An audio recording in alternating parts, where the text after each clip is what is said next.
السلام علیکم جی، میں سمیلا گوندل اور آپ دیکھ رہے ہیں سمی گوندل سپیکس۔ ناظرین، آج میں آپ کو ایک ایسے پاکستانی کی کہانی سنانے جا رہا ہوں کہ جس نے بہت جرم کیے، اتنے جرم کیے اور اتنے سنگین جرم کیے کہ میں آپ کو بتا نہیں سکتا۔ اچھا جی، اس پاکستانی کا نام ہے عاشر عظیم۔ اچھا، اس کی ایک غلطی تھی اور غلطی یہ تھی کہ سب سے پہلے تو یہ بیوقوف پاکستان میں پیدا ہو گیا۔ چلو ٹھیک ہے، تم پیدا ہو گئے پاکستان میں، کوئی بات نہیں یار، ہر شخص کوئی کسی ملک میں پیدا ہو جاتا ہے، کوئی کسی، لیکن پاکستان میں پیدا ہونے کے باوجود اس کا ذہن بڑا پازیٹیو تھا۔ اس میں نہ اچھائی کا ایک جذبہ تھا اور یہ معاشرے کو اچھا کرنا چاہتا تھا۔ پاکستان میں پیدا ہو گیا، اس نے تعلیم حاصل کی، اعلیٰ تعلیم حاصل کی، بندہ بڑا ٹیلنٹڈ تھا۔ اس نے جی CSS کا امتحان پاس کیا اور کسٹم میں افیسر بن گیا۔ عاشر عظیم صاحب اس کا نام تھا اور مسیحی برادری سے اس کا تعلق تھا۔ اچھا، اب ایک غلطی اس سے یہ بھی ہوئی کہ اسے یہ نہیں تھا پتا بیوقوف کو کہ پاکستان میں سے 100 میں سے جو 95 لوگ ہیں وہ CSS اس لیے کرتے ہیں تاکہ وہ طاقتور بن سکیں، ان کے پاس اختیار آ سکے، وہ لوگوں پہ ظلم کر سکیں، لوگوں کو دبا سکیں، ٹھاٹ باٹ بن سکے۔ نیلی بتی کے لیے لوگ CSS کرتے ہیں، ایک ڈالا آگے ایک پیچھے۔ کون آ رہا ہے جی؟ اسسٹنٹ کمشنر صاحب آ رہے ہیں، 1.5 کروڑ کی گاڑی میں صاحب آ رہے ہیں، پیچھے 6 گارڈ بیٹھے ہوئے ہیں۔ صاحب کیا کریں گے؟ صاحب آ کے ریڈی والوں کے ریٹ چیک کریں گے، ٹھیک ہے؟ صاحب کا AC والا دفتر، AC والی گاڑی، صاحب کے کیا پروٹوکول ہیں، ٹھیک ہے جی؟ صاحب کو ملنے کے لیے شہر کے بڑے بڑے لوگ بیٹھے ہوئے ہیں۔ صاحب ظاہری بات ہے جی، اسسٹنٹ کمشنر ہے، شہر کا ایک بڑا اہم عہدہ ہے۔ اچھا، اب اس کو یہ نہیں تھا پتا کہ جو لوگ CSS کرتے ہیں یا بیوروکریٹس بنتے ہیں ان کے 2 مقصد ہوتے ہیں۔ پہلا تو اگر ان کا تعلق کسی مڈل کلاس یا غریب فیملی سے ہے تو ان کا پہلا مقصد یہ ہوتا ہے کہ وہ اپنی غربت ختم کر سکیں، اپنے خاندان کی غربت ختم کر سکیں اور چند سالوں میں بے تحاشا سرمایہ اکٹھا کر کے پاکستانی ایلیٹ کلاس لوگوں میں شامل ہو سکیں۔ ظاہری بات ہے جی، انہوں نے اپنی 7 نسلیں بھی بدلنی ہوتی ہیں۔ اب اس کے ذہن میں یہ بیٹھا ہوا تھا کہ میں نے CSS کر لیا تو میں اس قوم کی خدمت کروں گا۔ اور بھائی تیرا دماغ خراب تھا، جب باقی خدمت نہیں کر رہے تو تمہیں کیوں خدمت کرنی تھی جی؟ اچھا، اب یہ CSS کر کے افسر بھرتی ہوا اور افسر بھرتی ہوا محکمہ کسٹم میں۔ اچھا، اب محکمہ کسٹم ان دنوں جب یہ افسر بھرتی ہوا، محکمہ کسٹم پاکستان کا ایک کرپٹ ترین محکمہ سمجھا جاتا۔ اچھا، آپ کو یہ بھی بتاتا چلوں کہ یہ بندہ چونکہ ٹیلنٹڈ تھا، اسے ایکٹنگ کا بھی شوق تھا، یہ پروڈکشن بھی کرتا تھا، یہ بڑا اچھا پروڈیوسر تھا، ڈائریکٹر تھا، بڑا اچھا رائٹر تھا۔ تو اس نے ایک ڈرامہ PTV پہ ان دنوں چلتا تھا، دھواں ڈرامہ، وہ ڈرامہ اس نے خود ڈائریکٹ کیا، اس میں اس نے مرکزی کردار ادا کیا۔ ان دنوں PTV پہ ایک ہی ڈرامہ چلتا ہوتا تھا، اس میں اس نے ایک پولیس افیسر کا رول ادا کیا۔ اس ڈرامے میں اس نے ایک پولیس افیسر کا رول ادا کیا اور وہ بڑا مشہور زمانہ ڈرامہ۔ اس ڈرامے کے ذریعے بھی اس نے پاکستانی قوم کو ایک بڑا اچھا میسج دینے کی کوشش کی۔ اچھا جی، اب وہ ڈرامہ شرامہ ہر چیز جب ختم ہوئی، اس نے کسٹم اپنا جوائن کر لیا جی، کسٹم میں۔ اچھا، اب اس نے کسٹم کے سارے نظام پہ غور کیا تو اس نے دیکھا جی ادھر تو کرپشن کا حمام گرم ہے، ٹھیک ہے، کرپشن کا ننگا ناچ ہو رہا ہے ادھر تو۔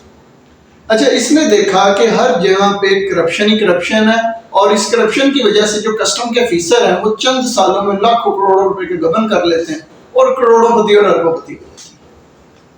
اچھا، اب اصولاً تو اسے یہ چاہیے تھا، یہ بیوروکریٹ بن گیا تھا اور ایک غریب گھرانے سے اس کا تعلق تھا، یہ اپنی جیبیں بھرتا، تو اسے چاہیے تھا جی بادشاہوں کی طرح ٹھاٹ باٹ سے اپنی لائف گزارتا۔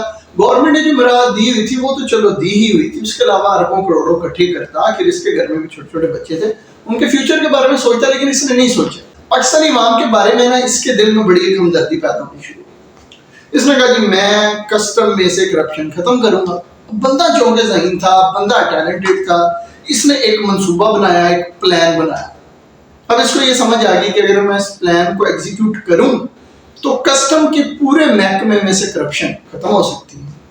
اب اس نے یہ نہیں سوچا کہ اگر کسٹم کے سارے محکمے میں سے کرپشن ختم ہو جائے گی تو کسٹم کے جو اعلیٰ افسران ہیں، کسٹم میں جتنے بھی لوگ بھرتی ہوئے ہیں، ان کی بیوی بچوں کا کیا ہوگا؟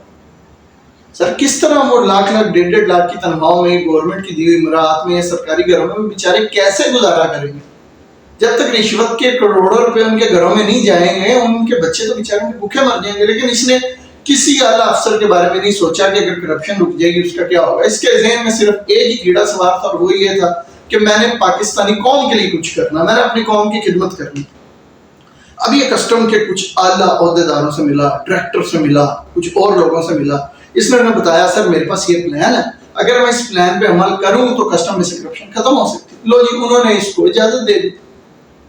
اب سسٹم ایسے ہی کرتا ہے, سسٹم اجازت دے دیتا ہے, لیکن سسٹم آپ کو اشاروں میں ایک چیز سمجھا رہا تھا کہ بھائی یہ سسٹم ہے, سسٹم میں تو نے چلنا ہے. اگر سسٹم سے پنگا لیا تو سسٹم بیٹا اتنا مارے گا, اتنا مارے گا, اتنا مارے گا کہ تجھے سمجھ نہیں آئی کہ مجھے کہاں سے پڑھنا. اچھا, اب اعلیٰ افسران نے اسے اجازت دے دی. ان دنوں کیا ہوتا تھا, ان دنوں کسٹم میں جو ایک کنٹینر ہوتا تھا, اب وہ کنٹینر 25 سے 27 دن میں کسٹم سے ریلیز ہوتا تھا, اور اگر کوئی افسر بیمار ہو جاتا تھا تو مزید تاخیر ہو جاتی تھی, 30-35 دن بھی لگ جاتے تھے. اب اس دوران کنٹینر مالکان کو کرایہ بھی پڑتا رہتا تھا. تو اس نے سب سے پہلے کسٹم کا سارا نظام کمپیوٹرائز کر دیا. اچھا, اب کمپیوٹرائز نظام کر دیا, اس کے بعد اس نے ایسا سسٹم متعارف کروایا کہ وہ جو 25-27 دن کا کام تھا نا, کنٹینر 4 گھنٹے میں ریلیز ہو جاتا تھا. اب جب کنٹینر 4 گھنٹے میں ریلیز ہو جائے گا تو کسٹم کے افسران وہ بیچارے رشوتیں کہاں سے اکٹھی کریں گے, ان کے بیوی بچوں کا بھی اسے خیال کرنا چاہیے. خیر اس نے ایسا نہیں کیا. اچھا, اب یہ نظام شروع ہو گیا تو کسٹم کے جتنے اعلیٰ افسران تھے وہ سارے اکٹھے ہوئے, انہوں نے مل کے اس کے خلاف ایکشن لیا, اور الٹا اس کے خلاف جھوٹی FIR اور جھوٹے کیسز بننا شروع ہو گئے. اس پہ یہ الزام لگا دیا گیا کہ اس نے کتنے ہی کنٹینر غائب کیے ہیں, اور اس نے گورنمنٹ کو تقریباً اس وقت کے $11 ملین کا نقصان پہنچایا. خیر اس پہ کیس چل پڑا, بندہ ذہین تھا, اس نے عدالت میں اپنا کیس بڑے اچھے طریقے سے لڑا, اور خیر یہ کیس جیت گیا اور کوئی کارروائی نہ ہو سکی. اس کے بعد مزید اس پہ گھیرا تنگ کر دیا گیا, اور تقریباً 2015 میں نیب نے اس کے خلاف کیسز کھول دی. اچھا, جب نیب نے اس کے خلاف گھیرا تنگ کیا, مختلف کیسز چلے, تو عدالت نے ایک فیصلہ سنایا, اور عدالت نے کہا جی کہ اس کو ایک بہت بڑی رقم جرمانے کے طور پہ ادا بھی کرنی پڑے گی, اور اسے فوری طور پہ نا اس کی ڈیوٹی سے, اس کی سروس سے ریٹائر کر دیا جائے, جبری طور.